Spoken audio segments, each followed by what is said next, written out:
Дневник на Канал Плюс телевизија, добро вечер. Следуваат содржините кои што го одбележаа 22 септемвриски ден.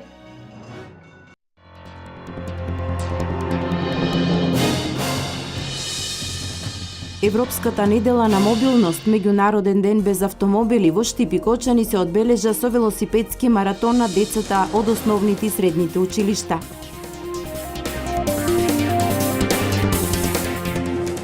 Австриската компанија Техспорт донираше комплет опрема за пожарникарите во Виница, пример за општествено одговорна компанија која произведува опрема за пожарникари. Поевтинува паркингот во Штип. Јавното предпријатие Стипион ќе ги намали цените на дел од услугите на паркиралиштата со кои управува. Советот на општина Штип за ова ќе одлучува на наредната седница.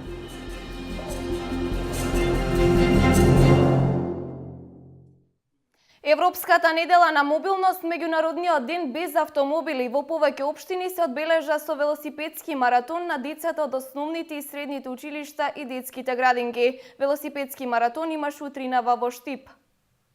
По повод 22 септември, светскиот ден без автомобили, под мотото Еден ден без издувни гасови, општина Штип во соработка со Министерството за заштита на животната средина организираше велосипедски маратон во кој учествуваа ученици од основните училишта во градот. Со велосипед да го одбележиме овој ден, да им дадеме на повозрастните една порака дека овој ден можат да ги остават автомобилите и да ја заштитиме нашата животна средина, значи еден ден без издувни гасови. Со порака до возрастните и самите учесници во маратонот. Пораката за возрастните е барем еден ден да ги остават автомобилите, да одат пешки или со велосипеди. На возрастните порачуваме овој ден да ги остават автомобилите и да ги земат велосипедите. Да не возат коли, да одат сегде со велосипеди. Велосипедскиот маратон започна од пешачката патека во населбата 8 ноември, а учесниците возеа се до плоштадот Слобода. Со возење на велосипеди во клоновите на двете детски градинки Астибо и Вераци Ривери Трена и пешачење во населбите во кои гравитираат градинките и најмалите испратија порака дека пешачењето е здраво. И општина Берово се вклучи во одбележувањето на Европската недела на мобилност. Со самото вклучување во оваа акција, која традиционално се одржува низ целиот свет, се упатува силна порака дека автомобилите треба да се користат одговорно со избирање на паметен начин на транспорт, со што се води сметка за животната средина и загадувањето што го произведуваме. Денот без автомобили во Берово беше одбележан во соработка на општина Берово со основното општинско училиште Дедо Илјо Малешевски Берово и полициската станица Берово, кој заеднички организира активноста со која учениците од основното училиште во Берово се качија на своите велосипеди и ја испратија својата порака за заштита на животната средина.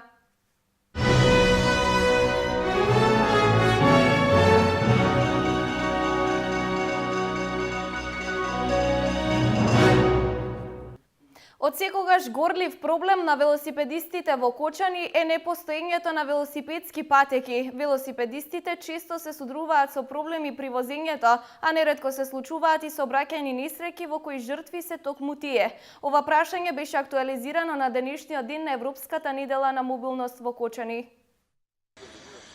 Во рамките на Европската недела на мобилност, ЕУ инфоцентарот и општина Кочани оваа година организираа велосипедско дефиле, во кое учествуваат членови на велосипедските клубови од Кочани, ученици од основните и средните училишта и вработени во општинската администрација. Ваквите настани се за поздравување, велат велосипедистите, но признаваат дека недостасуваат велосипедски патеки поради што често се содруваат со одредени проблеми при возењето велосипед. За жал мислам дека нема, а има шанси некои да се направат, бар на кој можно место. Еве нека целуваат од таа страна некои други места, има места за пешаци и за велосипедисти. Сега малце потешко. Многу потешко. Треба да се пазим. Па на секој момент се пазиш, дали ќе се отвори врата на кола, дали нервозен воzač и тие работи. Сметате дека ќе бидете побезбедни доколку имаме велосипедски патеки? Секако мислам дека ќе има, ќе се осеќаме ние посигурни и возачите посигурни. Прашањето за велосипедски патеки во Кочани е често поставувано не само од новинарите, туку и од велосипедистите. Но Димитровски признава дека тешко се реализира, посебно во централното градско подрачје. Сепак се размислува да се прават велосипедски патеки во новиот дел од градот. Знаеме дека улиците се проектирани и изработувани во пред 40 на години, 50 на години, се со таков профил каде што не е можно да се специјални патеки направат. Меѓутоа, ние чиниме напори, ги организираме проектантските куќи, за да можеме да направиме, да извлечеме она што може најмногу да се извлече, да се направат тие велосипедски патеки, поготово во новиот дел од градот и во новиот дел од градот, каде што е урбанизирана во поново време, ние таа акција ќе ја спроведеме и ќе воспоставиме велосипедски патеки. Значи, останува да заеднички сите се потрудиме да дел од улиците, дел од тротоарите ги направиме во специјални патеки за велосипедисти. Велосипедското дефиле започна од градскиот парк, од фонтаната во паркот и се упати кон кружниот тек на улицата Стево Теодосиевски. Потоа продолжи по улицата Димитар Влахов кон местноста Косовка и индустријската зона, па се упати по улиците Бел Камен и Роза Петрова кон Стришани и на кружниот тек по улицата Тодосије Паунов кон средното општинско училиште Гошо Викентиев, каде колоната се врати во градскиот парк.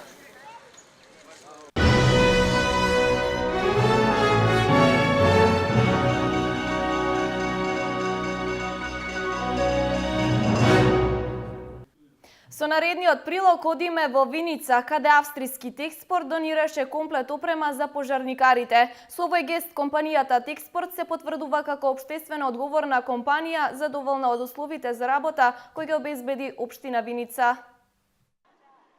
Пожарникарите во Виница од денес со нова опрема дизајнирана по австријски терк. Омбер Шнајдер, собственикот на австријската текстилна компанија Техспорт, со донација за територијалната противпожарна единица во Виница, ја искаже својата благодарност за поддршката од општината и градоначалникот Дончев. Компанијата Техспорт почна со работа минатата година и како една професионална и успешна компанија го покажува тоа со текот на работењето кај нас во општина Виница. Овде се вработени некаде околу 150 луѓе, а денес и на дело покажаа дека се и општествено одговорна компанија со донација на 12 заштитни одела на нашата противпожарна единица. Сакам да упатам јавна благодарност до компанијата Техспорт и до собственикот на компанијата господинот Омбер Шнајдер. Сакам да упатам јавна благодарност до господин Шнајдер и компанијата Техспорт, што ни овозможи да ни даде одела за лична заштита на работените во противпожарната единица. Овие одела најповеќе ги користиме за пожари во урбана средина, со тоа што овие одела може да ги користиме и за пожари на отворен простор, за интервенции при сообраќајки, при поплави. Австриците со работа стартуваа минатата година како странска инвестиција со капацитет за 200 вработени. Како текстилна компанија со фабрики во повеќе земји, заштитен бренд и мешењето на високо квалитетна опрема за пожарникари, која се извезува ширум светот. Со легализација на нелегално изградените објекти, локалната самоуправа во Пехчево планира измена на генералниот урбанистички план. Претходно беше изменет и деталниот урбанистички план. Покрај деталните урбанистички планови за неколку населени места во Пехчево, локалната самоуправа ќе го менува и генералниот урбанистички план на градот. Целта е, како што вели градоначалникот Поповски, да се донесат и детални планови за посебни делови во градот, за да може да се легализираат нелегализирани објекти и да се изградат нови објекти за економски развој на општината.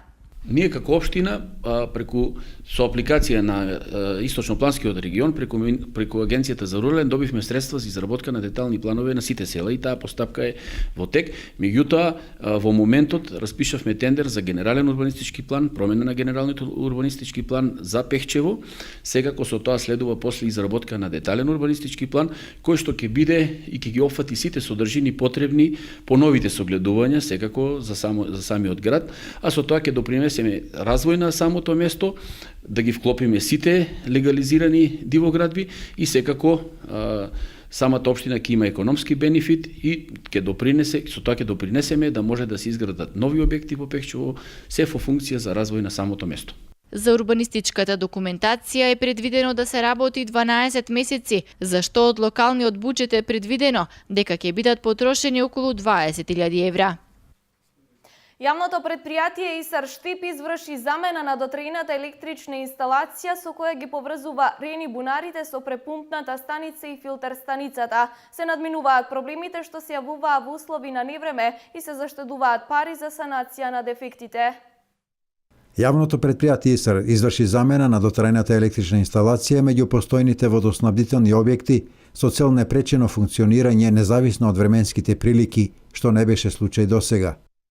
Ние како јавно предпријатие инсталиравме 1 километар, односно 1000 метри кабел од препумна станица овде до филтер станицата, се со цел да бидат поврзани со електрична енергија, за да може благовремено да се приклучува, да биде снабдена филтер станицата со електрична енергија кога ќе ги има тие прекини, да се подобри електричната енергија, а исто така ова е доста важен проект за поставување на панелите, бидејќи панелите ќе се постават токму овде, електричните фотоволтаични панели ќе се постават токму овде, па со самото тоа ќе може и со производството на струја, електрична енергија, самата струја да се транспортира до филтер станицата овде од препумна станица или од стари бунари. Со новата електрична овесна опрема, освен квалитетно функционирање, ќе се обезбеди заштеда од околу 180.000 денари месечно.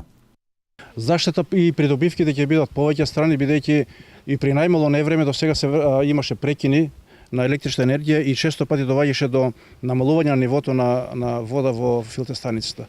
Со ова најголема придобивка ќе имаат жителите на град Штип, бидејќи по секое време ќе имаат навремено, квалитетно и редовно водоснабдување без разлика на временските услови.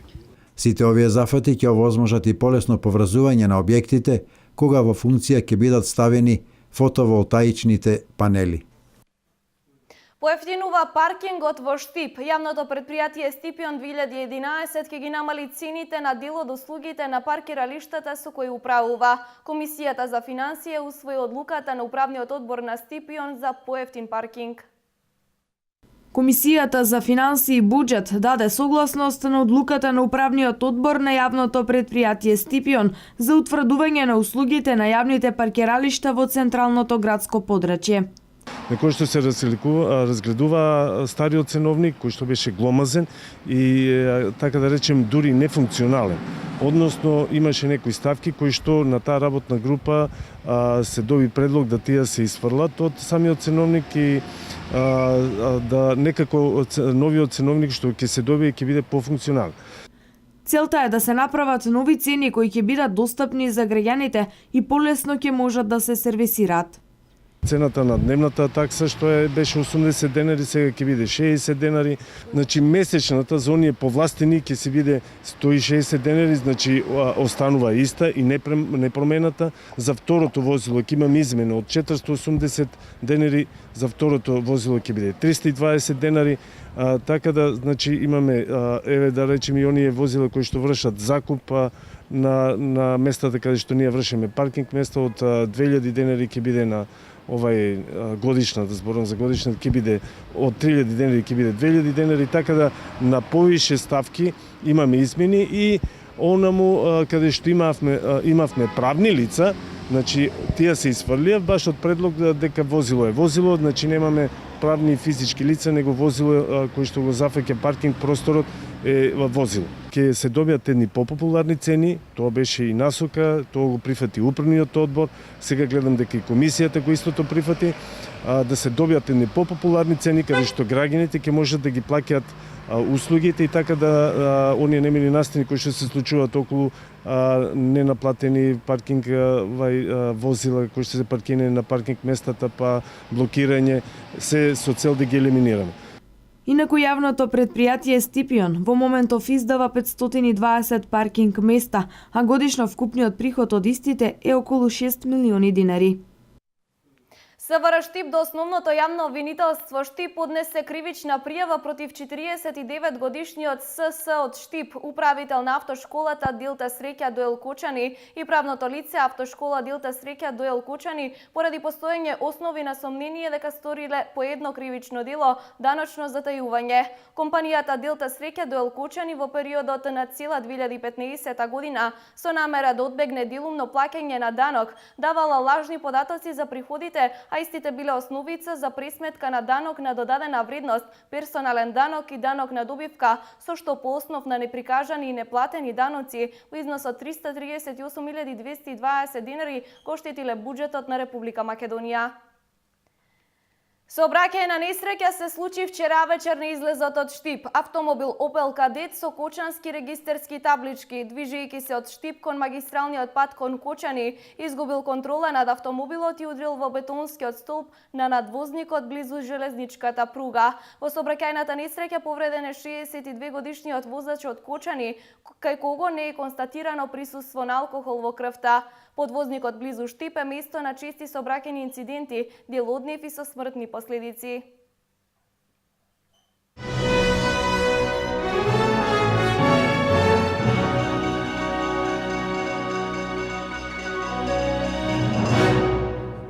Со традиционалното зажнејување, свечена седница, настап на фолклорни групи, како и на естрадните уметници Евто Попиновски и Даниела Темелковска, и годинава достојно беше одбележен празникот на општината Чешиново Облешево, 21 септември Мала Богородица. Во програмата со своји активности беа вклучени и учениците од основното училиште Страшо Пинџур од Чешиново. Општината Чешиново Облешево со пригодна програма го одбележа својот празник на 21 септември Мала Богородица. Активностите започнаа во неделата со трка на мотори со маршрута од Облешево до крај на цел Пантелеј. Во вторникот програмата продолжи со учениците од основното училиште Страшо Пинџур во Чешиново, кои за оваа прилика приготвија приредба во просториите на училиштето. Истиот ден настапија фолклорни групи и музички настап на Александар Тарабунов. Главните случувања беа токму на 21 септември на празникот Мала Богородица. Активностите започнаа со прием кај градоначалникот Костадин Личков и свечена седница. По седницата следуваше традиционалното зажнејување на Орис во селото Чифлик. Понатаму со дефиле и културно-уметничка програма во паркот во Облешево настапија фолклорни групи и гости од овогодишното истибанско здравоживо. Одбележувањето продолжи со настап на познатите музички гости од Македонија Евто Попиновски и Даниела Темелковска. Градоначалникот Личков задоволен од протекувањето на одбележување на денот на општината. Овде веќе по 12 пат го одбележуваме овој ден на општината, го жневуваме Оризот и на сите земјоделци посакувам многу берекетна година, многу успеси. Се надевам дека и оваа година го збогативме овој културен настан со тоа што веќе имаме од повеќе држави представници кои се веќе со игралните групи овде, благодарение на истиманско здраво живо. Вечерта продолжуваме со културен настан во населено место Облешево. Претходната вечер имавме настан во населено место Чифлик. Би сакал дека и наредните години да биде и овака и се надам дека и Мала Богородица и оваа година ќе помогне на земјоделците да имаат берекетна година. Општината Чешиново Облешево секоја година се труди достојно да го одбележи својот празник и на жителите да им понуди богата програма и добра забава.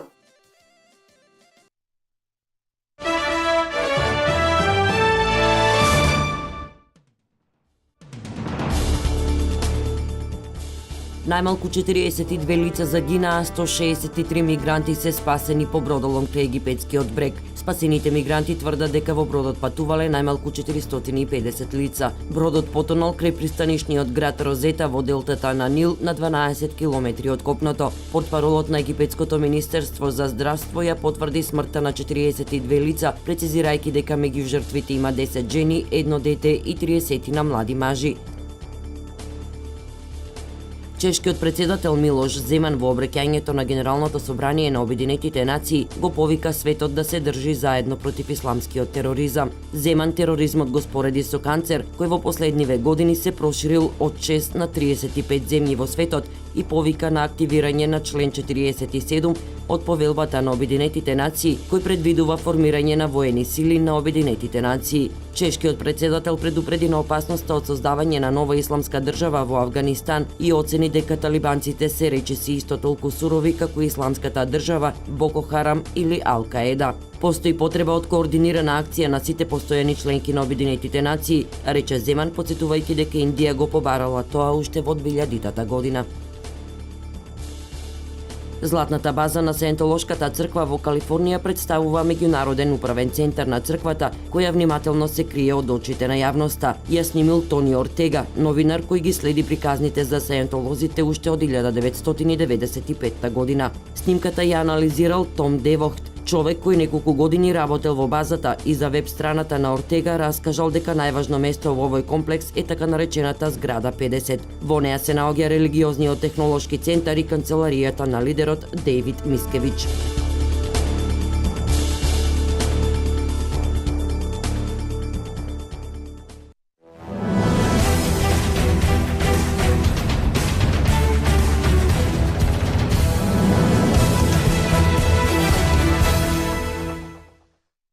Брегалница го совлада Тетек со резултатот 4:0. Играчите на Брегалница во првиот надпревар од осмина финалето ја имаа предноста на целиот надпревар и максимално ги искористија сите шанси. Илиев постигна 3 гола со глава во 20-та, 22-та и 65-та минута, а четвртиот гол е дело на Митров во 86-та минута. Овој резултат добро ќе увертира и за следните два првенствени надпревари, кои едно по друго Брегалница ќе ги игра во недела.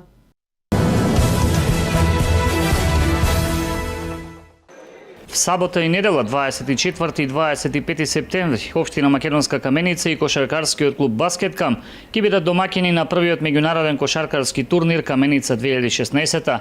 Турнир на кој освен домашната екипа на Баскеткам ќе учествуваат и екипите на Бадел од Скопје и рилски спортист од Самоков, Република Бугарија. Предвидено е надпреварите да се играат во спортската сала на основното општинско училиште Свети Кирил и Методи, а во првиот надпревар се среќаваат екипите на Баскеткам и рилски спортист во женска конкуренција до 16 години. Истите екипи ќе одиграат надпревари во 18 часот, но во машка конкуренција до 16 години. Во недела пак од 12 и 14 часот предвидени се надпревари помеѓу екипите на Бадел и рилски спортист во машка и женска конкуренција до 16 години. Инаку главна цел на организаторот на турнирот е промоција на кошарката во Македонска Каменица, која бележи нагорен тренд. Екипата на Баскеткам е една од ретките која може да се пофали со фактот што двајца кошаркари од оваа екипа станаа и дел од младинската кошаркарска репрезентација на Македонија. Меѓу нив се и делчевчанецот Никола Орлов, како и каменичанката Стефанија Георгиева.